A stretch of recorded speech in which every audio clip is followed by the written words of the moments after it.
What you wanted for, little mama? I ain't your mama.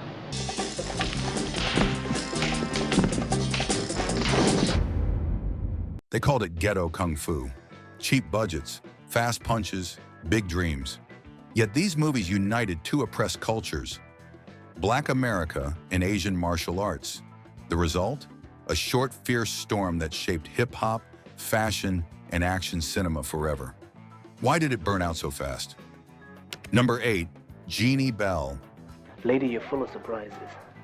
How'd you get in here? Ask them. The model who threw punches instead of posing. How did she pull that off? Jeanie Bell's story starts where no one expected it, from glossy Playboy pages to the streets of Hong Kong. In TNT Jackson, she plays a woman hunting her brother's killers through back alley brawls and neon-lit dojos. It wasn't just a movie. It was one of the first times an African-American woman became a martial arts action lead. The year was 1974. Bruce Lee fever had taken over, and U.S. studios chased the kung fu craze. Producers handed Bell a small budget and a wild script. Revenge, betrayal, street fighting, and style. She trained for weeks under Hong Kong stunt coordinators who pushed her into real punches, not camera tricks. Her fight scenes used classic Shaw Brothers-style choreography, fast kicks, high leaps, and improvised props. Audiences loved it because Bell fought like she meant it. She smashed through stereotypes with bare fists and fury. Critics called her the Black Dragon Lady, though off-camera she laughed at the label. Her leap from center folds to kung fu heroine signaled a shift. Women could headline action, not just decorate it. That bold swing of confidence would ripple across the decade, leading directly to the next breakout fighter waiting in the wings. Number 7, Carl Scott. How does someone go from neighborhood karate clubs to global cult status? Carl Scott did that without any Hollywood machine behind him. He started out teaching karate in the Bronx during the early 70s, when black martial arts schools were spreading fast. By 1974, more than 300 dojos had opened in U.S. cities, and Scott stood out as a real fighter with sharp technique. Producers noticed his speed and discipline. He flew to Hong Kong and teamed up with Bruce Lee and Kung Fu Executioner and Soul Brothers of Kung Fu. These weren't studio gimmicks. They were real crossover films where Asian and black fighters shared equal screen time. Scott trained 8 hours a day, often performing his own stunts without pads. His kicks came from Tang Soo Do and Shotokan roots, and audiences could see that precision. He became a symbol for young martial artists who wanted more than street fights, someone who mixed Eastern philosophy with city grit. However, he never got the big paychecks or credit others did. Still, his name spread through martial arts magazines and fan clubs from New York to Manila. His rise built a bridge between real fighters and film fighters, and that bridge would soon carry a bigger, louder personality across the screen next. Number 6, Fred Williamson. I don't want to shoot you, Roy. I just want to beat the hell out of you. What happens when a football star walks into a dojo and decides to take over Hollywood? Fred Williamson didn't just act in Blaxploitation, he ran it like a business. Before the cameras, he'd already made headlines as a defensive back for the Kansas City Chiefs. By the early 70s, he moved from the field to film, and he brought that same swagger into Three the Hard Way and Take a Hard Ride. He didn't fake the fights. Williamson trained in karate and boxing, and it showed. His kicks landed sharp, his punches had rhythm, and he used fight scenes to show control, not chaos. In Three the Hard Way, he teamed up with Jim Kelly and Jim Brown, 3 black leads stopping a racist chemical plot. And every move felt deliberate, almost militarized. That film earned millions in theaters across America, proving that black action teams could sell as big as white ones. He wasn't just the muscle, he directed and produced too, building Po' Boy Productions so he could own his work.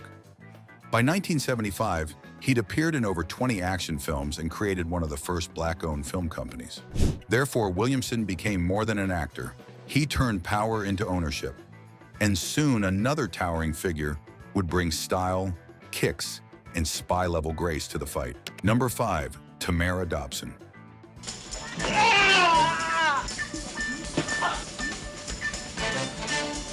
How does a fashion model turn into one of the boldest action heroes of the 70s? Tamara Dobson did it by walking into Cleopatra Jones, wearing 6-foot fur coats and walking out with a black belt attitude.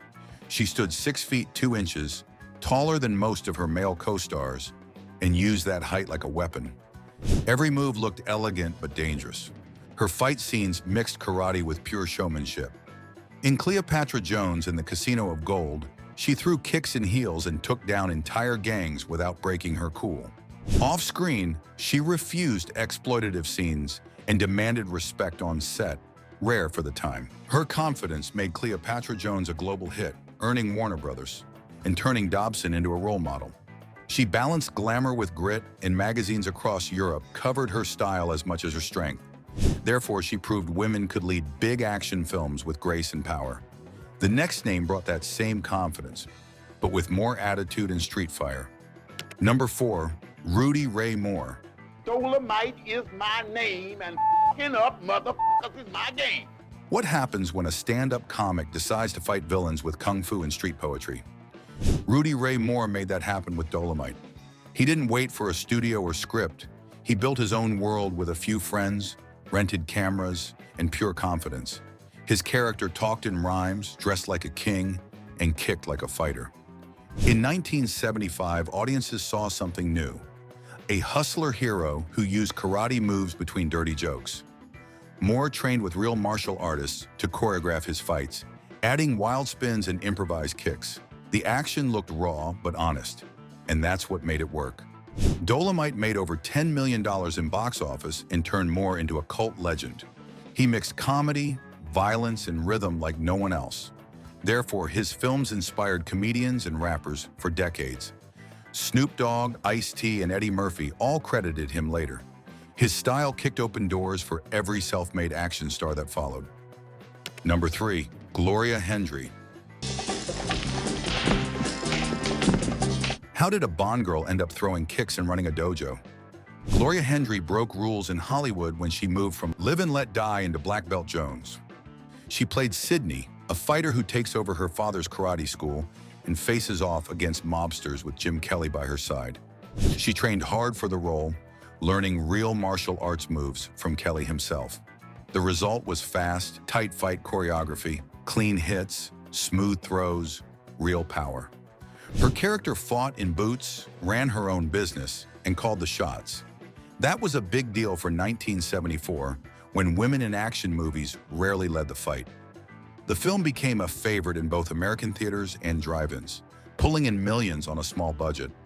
Hendry later said the movie gave her the freedom to play strong women without apology. Therefore, her mix of glamour and grit helped prove that female fighters could own the screen and win.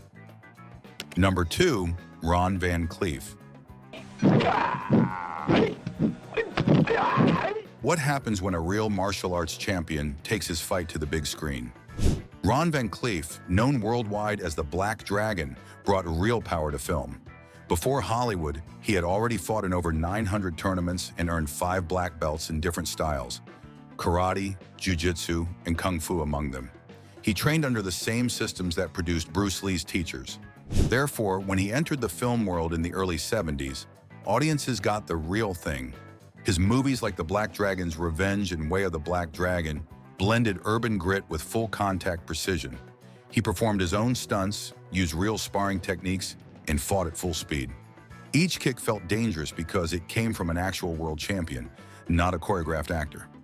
Van Clief opened doors for real martial artists in American cinema, especially black fighters who rarely got top billing. His success overseas, particularly in Hong Kong, proved international audiences wanted authenticity. However, his story didn't stop in film. He later coached, wrote books, and even competed in the UFC at age 51. That's what made him different. He didn't play a fighter, he lived it. Therefore, when fans talk about real warriors in film, Ron Van Clief earns his place near the top. Number 1, Jim Kelly. How did a karate champion become one of the coolest action stars of the 1970s? Jim Kelly started as a real-life martial arts winner, the 1971 International Karate Champion. He trained for years before Hollywood came calling, so when he hit the screen, Every move looked sharp and dangerous. His first big break came in Enter the Dragon, standing shoulder to shoulder with Bruce Lee. That movie made him a global name almost overnight. Then came Black Belt Jones and Three the Hard Way, two films that blended street grit with karate precision. Kelly performed his own stunts, used real techniques, and delivered every line with confidence. He wore his huge afro like a crown, turning it into a symbol of pride and strength for millions of fans. By 1974, he was one of the highest-paid black action stars in Hollywood. Therefore, he showed that martial arts could belong to anyone. Not just Asian fighters. His style, attitude, and power shaped every black action hero who followed. Thanks for watching, Legends. If you love uncovering lost film history and untold stories of power and pride, subscribe and join us. The next reel might just surprise you.